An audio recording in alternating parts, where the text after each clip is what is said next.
Hello friends, कैसे आप लोग। हम बात कर रहे थे द इंडियन पिनल कोड 1860 के चैप्टर 4 के जनरल एक्सेप्शन या फिर बोले जनरल डिफरेंसेज के, जिसमें हम सेक्शन 83 तक की बात कर चुके थे।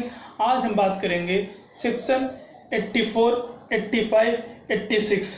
इसके अंतर्गत ऐसा कोई कार्य अपराध नहीं है जिसे करते समय वह उस कार्य की प्रकृति को या जो कर रहा उसके परिणाम को और वह कार्य विरुद्ध है जानने में असमर्थ था। ठीक है, तो पहले हम बात करेंगे सेक्शन 84 की अनसाउंड माइंड या फिर बोले चित्त विकृत या फिर बोले इंसैनिटी।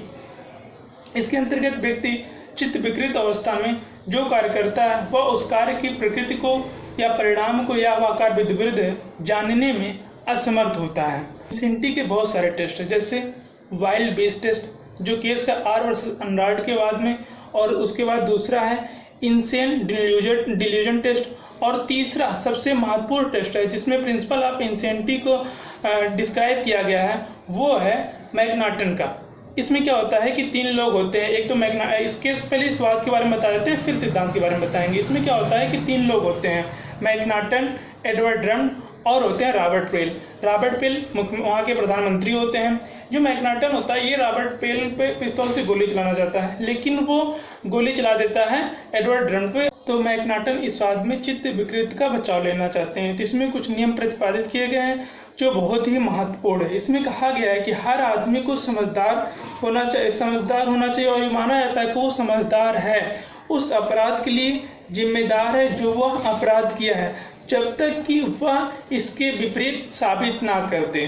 ठीक है। और नंबर 2 है इंसैनिटी का बचाव स्थापित करने के लिए स्पष्ट रूप से साबित करना चाहिए कि अपराध करते समय उस व्यक्ति का मतलब वो व्यक्ति जो था वो अनसाउंड माइंड था, उसको कार्य की प्रकृति, परिणाम और वह कार्य विरुद्ध है समझने में असमर्थ था। और 3 था अपराध के रॉन्गफुलनेस की परीक्षण सही और गलत के बीच के अंतर की सख्त की होनी चाहिए, ना कि सामान्य व्यक्ति की होनी चाहिए, विशेष अपराध से होनी चाहिए। लेकिन इस मैकनाटनवाद के अनुसार आपराधिक दायित्व से छूट पाने के लिए विधि उन्मुक्ता प्रूव करनी चाहिए, ना कि चिकित्सीय उन्मुक्ता। इसमें एक भारत का भी केस है, सुरेंद्र मिश्र वर्सेस झारखंड का वाद में। इसमें भी ये जजमेंट आया था कि कोई व्यक्ति चित्त विकृत है उसको प्रूव करने के लिए विधिक उन्मुक्ता दिखाया जाए, ना कि चिकित्सीय उन्मुक्ता। अनसाउंड माइंड की दशा में कि वह अनसाउंड माइंड है यह प्रूव करना उसका दायित्व अभियुक्त पर ही होता है। अब हम बात करेंगे सेक्शन 85 और 86। ये है ड्रंकनेस में, एक में होता है वॉलेंट्री, एक में होता है इनवॉलेंट्री। सेक्शन 85 आपका बात करता है अनैच्छिक मत्ता।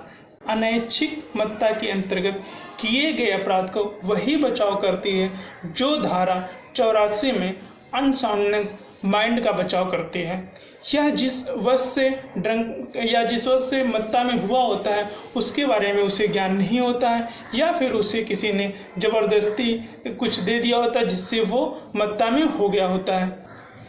एक वाद है जिसमें सिद्धांत को प्रतिपादित किया गया था, director of public prosecution versus BEd.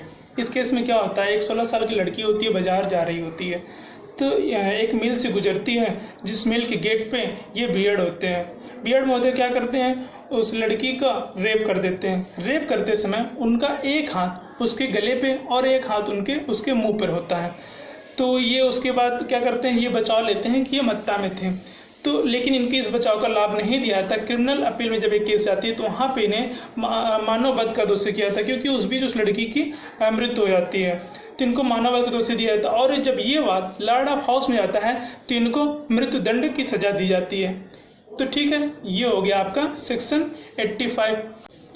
86 जो है वो है ऐच्छिक मत्ता, जिसमें व्यक्ति स्वयं ही मत्ता के लेवल में पहुंचा होता है।